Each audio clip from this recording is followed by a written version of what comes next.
Hey y'all! I used to hate parsley with a capital H. The thought of the taste made me want to throw up. It wasn't until I started growing it that I fell in love. When I first planted parsley about a year ago, it grew really slow. They were so tiny and stagnant, I didn't even bother recording them. You can see a little bit of it in this clip. I left it alone and let it do its thing.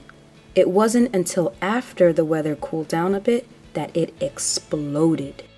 Parsley plants become so full because multiple branches sprout out of one main root section. It's kind of like a big bouquet.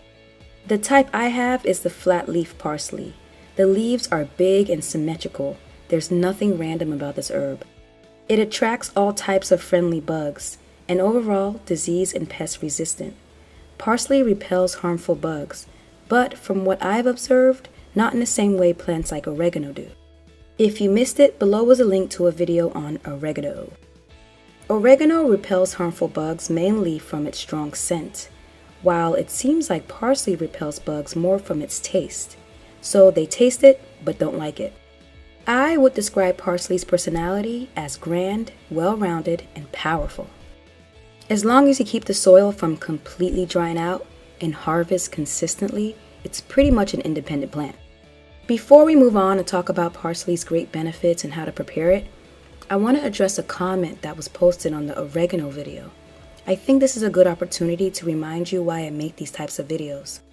The last thing I want is for you to feel overwhelmed or feel like just because I posted a video on a new herb, that means that you have to use it right away. That's pretty much the energy of YouTube, so I can understand the frustration. My goal is for us to use this content as a reference, like a visual encyclopedia for natural hair. That's why each video is so heavily researched. So rather than just giving you recipes, I chose to separate each herb into their own video, so you can get a more detailed understanding of each of them, and over time you'll be able to make your own recipes based on what medicinal benefits you're looking for. On that note, if oregano is a disinfectant, I would consider parsley to be a rebuilder. Here's why. Parsley is another powerhouse. To be honest, most herbs are. They're so ancient, they've had time to develop in ways that us humans don't fully understand yet. As of now, the formula that makes a plant cannot be duplicated, and how the ingredients work together is not fully understood yet. So it's less about extracting pieces of it and more about using them whole, because the combination of its ingredients and how they work and blend together is what really matters. This list of ingredients that make up parsley is not even close to scratching the surface, but there are few that caught my attention. Parsley has a lot of antioxidants like vitamin C and a chemical called apigenin, so if applied topically, it heals wounds faster. It keeps your scalp and hair follicles from deteriorating and aging too fast. Think of it as an anti-aging treatment for your scalp and hair. Parsley also has a lot of chlorophyll. Think of chlorophyll like a plant's melanin. So it's healing, cleansing, anti-aging AF, and protective. If you use it consistently directly on your scalp, it can help literally rebuild your hair follicles. So this is a really good treatment for new naturals that recently stopped using relaxers. It'll help speed up the healing process. Just keep in mind, the darker the better. So whether you're growing it or buying it at a store, always pick the darker greens. Another thing that caught my eye about parsley is its copper content. Copper has strong hair growth and hair strengthening properties.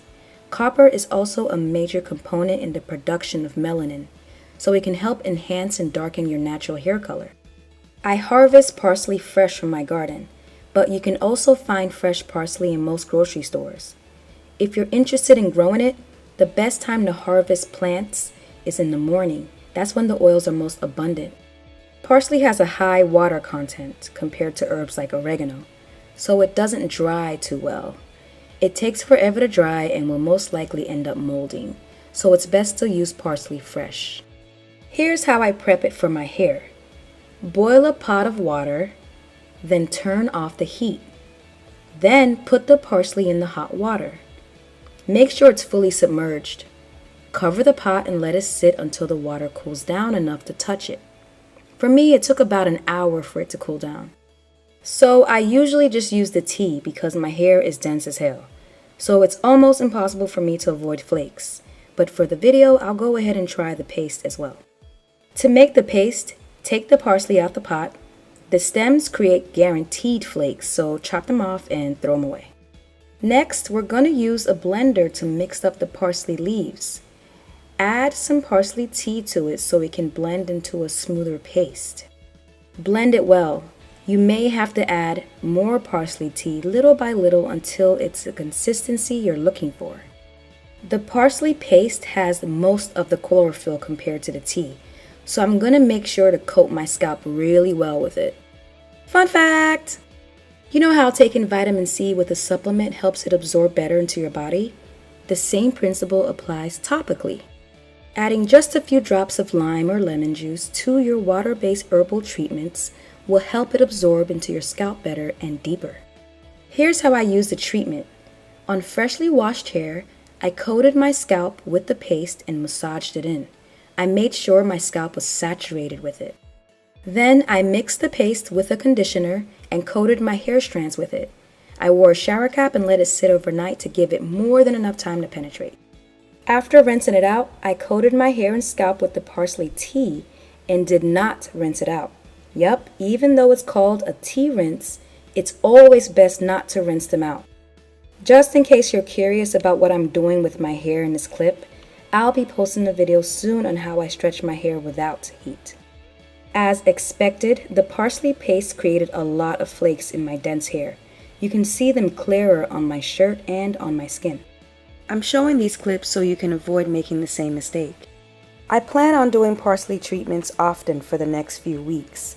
So next time, I'm gonna soak fresh parsley in hot water, wait for it to cool, put the parsley leaves with the stems and tea into a more powerful blender.